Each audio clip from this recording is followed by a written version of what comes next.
First, the good news. The Acolyte Episode 4 is an improvement over last week's episode, which according to some may have irreparably broken Star Wars canon forever, such that anyone cares. Day suggests a much more exciting show the Acolyte might become in its remaining episodes. The bad news, though, is that I still have a fair few issues with it. There's also another bit of weird continuity detailing, complaints about which will inevitably and annoyingly overshadow any meaningful discourse that people might have about the episode itself. So, that's fun. The other problem is that there isn't much plot here, and there isn't much to discuss outside of implications and theories and personal complaints that others might not care so much about. So, I'll give a brief recap of the actual events now and then get to speculating and moaning below. Kohar, Bazil, and the hunt for Kelnacca. Episode 4 finds both the Jedi and me and Kim are heading to Kohar, the jungle planet where Jedi Master Kelnacca has been hiding out. Osha plans to abandon the quest entirely, but Master Saul talks her into coming along since he needs her to talk me into surrendering after seeing me visibly soften at the news of her sister in Episode 2. Every conversation between the Jedi confirms that we haven't heard the complete story about what happened on Brenda, so maybe we'll return there in the near future to get the other side of events. Anyway, the Jedi, including Saul, Osha, Yord, Jeki, and some other goons, use a Canon tracker named Bazil to track me through the dense forest.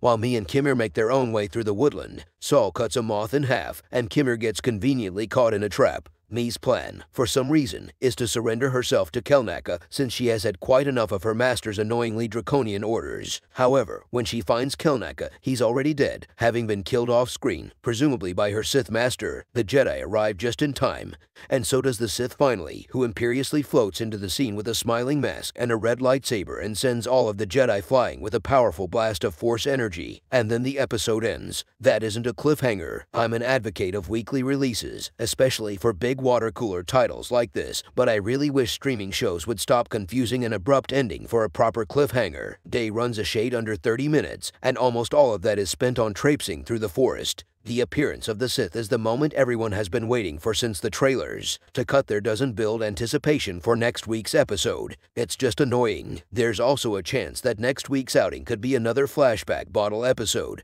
but let's keep our fingers crossed that it won't be, or I'll have to spend the entire recap moaning. Who is the Sith? The big question everyone will be asking after this episode will be about Me's mysterious Sith master. Who are they? It seems very obvious at the moment that it's Kimir, which makes me think it probably won't be. It'll be fine if he is. The whole hiding in plain sight thing is very Sith, and there have been multiple clues thus far that he's much more switched on than he pretends to be. And there's also the fact that he and me were separated before she found Kelnacca. It makes sense that it's him. Of course, it could be a red herring. I thought the Sith had a pretty feminine build, which makes me think it might be a woman, perhaps Mother Coral, but it's not like Kimmer is an especially big guy. Either way, the real question is who the Sith Lord actually is. In other words, are they somebody that Star Wars fans might recognize, such as Darth Tenebris or Plagueis? At this point, it's basically impossible to say since I have no idea how seriously the showrunners are treating the timeline, so it's not worth speculating just yet. What I do think, though, is that the Sith we see in the forest is the apprentice, not the master. Does the Acolyte Episode 4 destroy Star Wars canon again? Another week, another baffling storytelling decision that is giving the anti-Acolyte YouTubers fits. This episode features a cameo of a recognizable Jedi from the prequel trilogy, Ki-Adi-Mundi, the long-headed Syrian who quite notably sat on the Jedi Council in The Phantom Menace and said that the Sith had been extinct for over a millennia. It's definitely him. The camera lingers to make the point and the credits confirm it.